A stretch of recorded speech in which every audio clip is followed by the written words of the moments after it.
Hello everyone, welcome to the law classes by Shivani. So guys, finally आज वो दिन आ ही गया that we are on the last pillar as per the content which I have given you in the first video. जो global justice पे मैंने आपको part 1 था उसमें एक सिलेबस जैसा था जो मैंने वेरियस पार्ट्स में डिवाइड कर दिया था, स्पेसिफिकली जो ग्लोबल जस्टिस से डील कर रहा था। गाइस इसके अलावा भी बहुत सारे और भी टॉपिक्स हैं, बहुत सारे तो नहीं बट हाँ लाइक कुछ और भी इंपॉर्टेंट टॉपिक्स हैं जो हमें कवर करने फॉर द एग्ज़ाम। सो चलिए इस वीडियो में फ़िलहाल आपको क्या देखने को मिलेगा है, you will get to understand like various other global justice issues also, like global economic injustice, global gender justice, global environmental issues. तो ये 3 टॉपिक हैं जो इस वीडियो में हम लोग डिस्कस करेंगे। So let's get started. So guys, our first topic is global economic injustice. You need to understand that globalization एक काफ़ी multi-dimensional, एक complex phenomena है with many facets covering social, political, economical, etc. etc. तो काफ़ी ज़्यादा ये इसके काफ़ी सारे facets हैं। तो उन्हीं में से एक आपका इकोनॉमिक जो मैंने बताया था उससे रिलेटेड हम लोग पढ़ रहे हैं global economic injustice. Global justice का ये काफ़ी प्रोमिनेंट इशू है और काफ़ी डिस्कस्ड इशू है। तो अब हम ये देखते हैं इसकी कैरेक्टरिस्टिक फीचर्स क्या क्या हैं। पहला ये है कि it has an increasingly globally integrated economic, meaning दे रहा है जो जैसे डोमेस्टिक इकोनॉमिक पॉलिसीज़ होती हैं कंट्रीज़ की, वो किस तरीके से बनती है, they are made in compliance to the global economic policy. इसलिए यहाँ पे ये हम बात कर रहे हैं कि it has an integrated economy. उसके बाद है कि it is been dominated by the transnational corporation engage in activities such as production and distribution. मतलब we need to curb the activities of MNC TNC।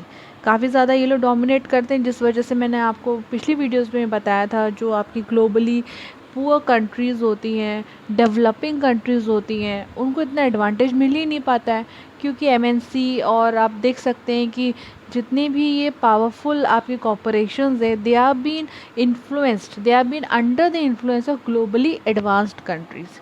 तो एक प्रॉब्लम इसकी ये है। So you can say that with an increasing regulation of economic matters by the supranational institutions such as WTO।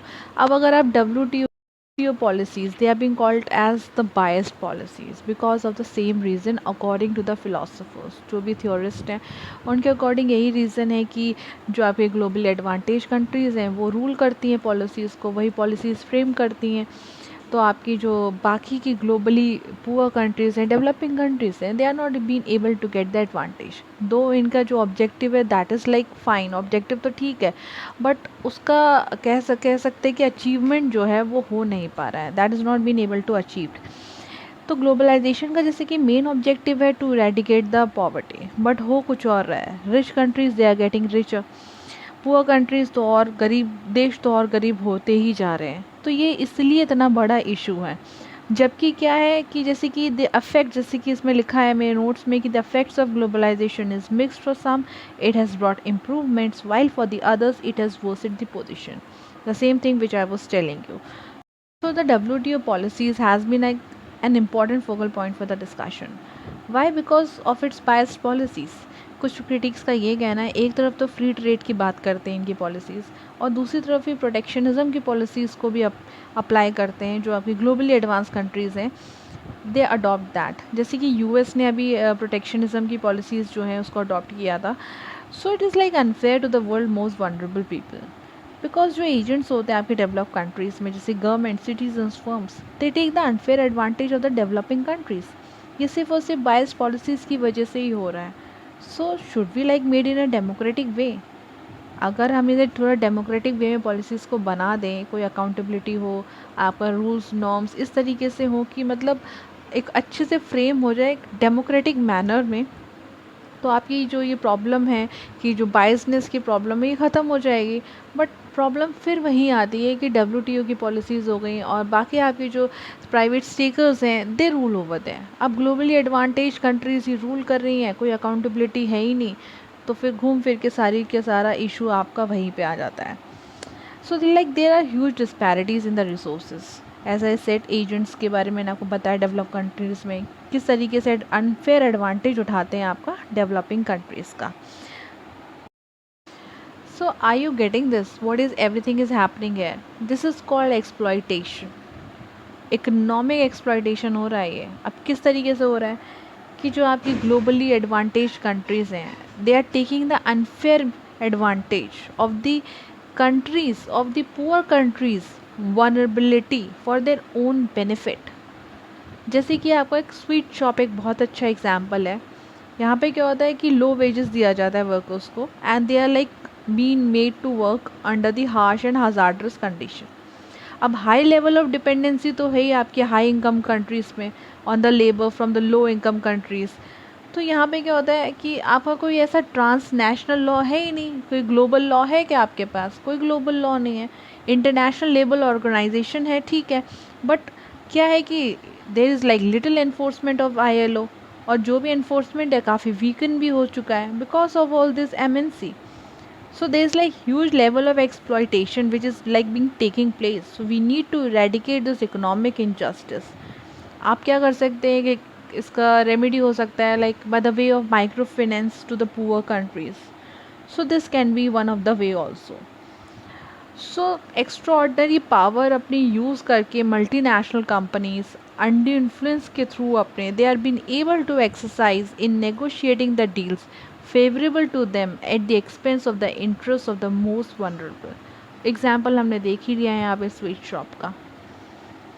Now our next topic is global gender justice.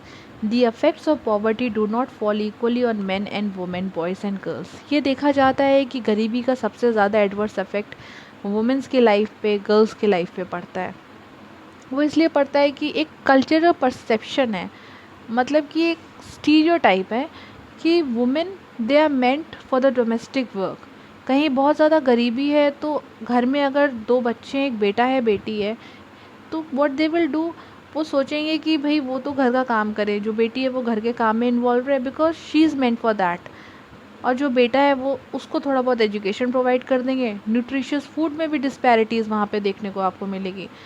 सो ये जो stereotype है, एक जो जेंडर रोल है, जिस वजह से आपका जो कहीं ना कहीं आपके गरीबी से ही सब कुछ लिंक है, ये जो आपका जेंडर इनजस्टिस हो रहा है। So we need to eradicate that.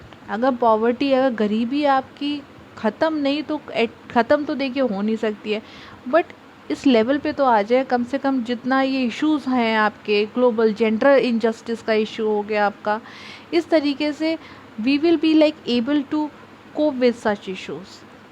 आपका ग्लोबल जेंडर गैप रिपोर्ट भी पब्लिश हुई है, उसमें भी आप देख सकते हैं कि वुमेंस की लाइफ कितनी ज़्यादा डिस्टर्ब्ड है। जो एक पैरामीटर्स होते हैं, एजुकेशन का पैरामीटर, हेल्थ का पैरामीटर, आपका जॉब्स का parameter, so all parameters are so disturbed.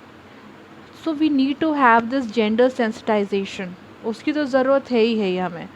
अगर हम लीगली बात करें तो we need to have some policies, right. So globally तो ऐसी कोई पॉलिसीज़ हैं नहीं। अगर इंटरनेशनल लेवल पे देखें तो CEDAW, the UN convention on the elimination of all the forms of discrimination against the women, ऐसे ही आपका। So if you talk about the important policies, एक तो आपने देख ही लिया, CEDAW है ही आपका इंटरनेशनल लेवल पे। SDG गोल नंबर 5 भी इसको एम करता है, and various other policies too. So you can substantiate your answer with that. So we need to eradicate such gender biasness. We need to have this. अगर गरीबी आपकी कम हो जाएगी तो काफ़ी सारे इश्यूज आपके वैसे भी रिजॉल्व हो जाएंगे, because due to all this that is like been leading to honour killings, genital mutation, infanticide, foeticide, forced prostitution. अगर हम लीगल रिकॉग्निशन और प्रॉपर्टी राइट्स की बात करें तो इंडिया में ठीक है, लीगली आपका women are entitled now, but what about global level पे क्या है? That is not been achieved. वहाँ पे तो इस तरीके से है ही नहीं, इसलिए ग्लोबल जस्टिस का ये इस तरीके से चैलेंज है। इतने सारे चैलेंजेस हैं, so we need to work towards it. Now a next topic is, so the patterns of human behavior have destroyed the habitats, accelerated the species extinction, toxic level of pollution has rised up, contributed to the ozone layer destruction, or increased the population level. So all these are the issues of global environmental concern. However, although like there are many global environmental topics also, but हमारा जो global justice है उससे related हमें सिर्फ ये देखना है कि व्हाट इज़ आवर रिस्पॉन्सिबिलिटीज़, इस ये हमें समझना है यहाँ पे with respect to the climate change. तो हमारा फोकस सिर्फ इसी पे रहेगा। So, among the scientific community, it is no longer controversial that anthropogenic climate change is real and significant threat to the well-being of both current and future generation. But इसके साथ साथ ये भी एक्नॉलेज किया गया है कि वी ह्यूमंस, हम लोगों का डेवलपमेंट भी बहुत ज़रूरी है। So we need to have something balancing, कि आपका ह्यूमन डेवलपमेंट भी बैलेंस हो, ठीक है, और इस तरफ जो आपका क्लाइमेट चेंज है वो भी बहुत ज़्यादा एडवर्सली अफेक्ट ना हो। For that we need some principle. So guys, we need to have some principles that are sensitive to the ability to pay to this high level of emissions, and according to which those who have benefited more from the emissions should now be expected to absorb the more cost. As I told you that we have not only contributed to this emission, industries का भी काफ़ी बड़ा role है। कौन सी industries? जो आपकी जो industrialised Nations हैं, मैं उनकी बात यहाँ पे कर रही हूँ, rather than the developing countries. So we should endorse the guidelines that those who have polluted more should pay more to help to redress this problem. इसे हम कहते हैं polluter pays principle। बल्कि कुछ क्रिटिक्स का ये भी कहना है कि ये जो प्रिंसिपल है, it is unfairly hold some responsible when they do not know that they were causing the harms, since it was not widely known कि जो ग्रीन हाउस गैसेस हैं that could also result in climate change. 1990 से पहले की बात है ये।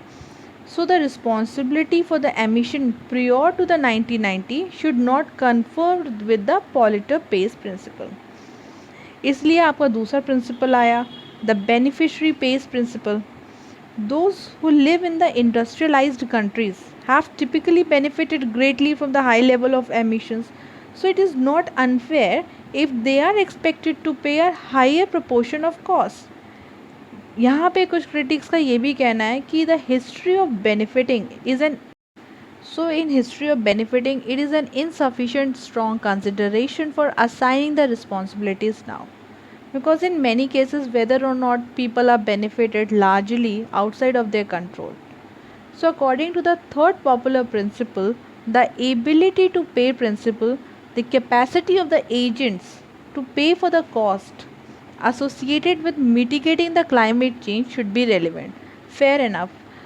So what we need to have comprehensive treatment of climate justice, which requires addressing the issue of responsibilities to the future generation. So guys, that's it. It's a wrap up from my side. Global justice की series part 1 से लेके part 4 तक मैंने पूरा cover कर लिया है, and still और भी टॉपिक्स हैं इसके अलावा भी। According to the syllabus I will cover some more, so उसके लिए मैं एक सेपरेट वीडियो बनाऊंगी। So stay tuned to my channel, do like, share, subscribe and comment down below कि आपको ये मेरी पूरी सीरीज़ कैसी लगी ग्लोबल जस्टिस की। So we'll see you all in my next video. Till then, take care, bye bye.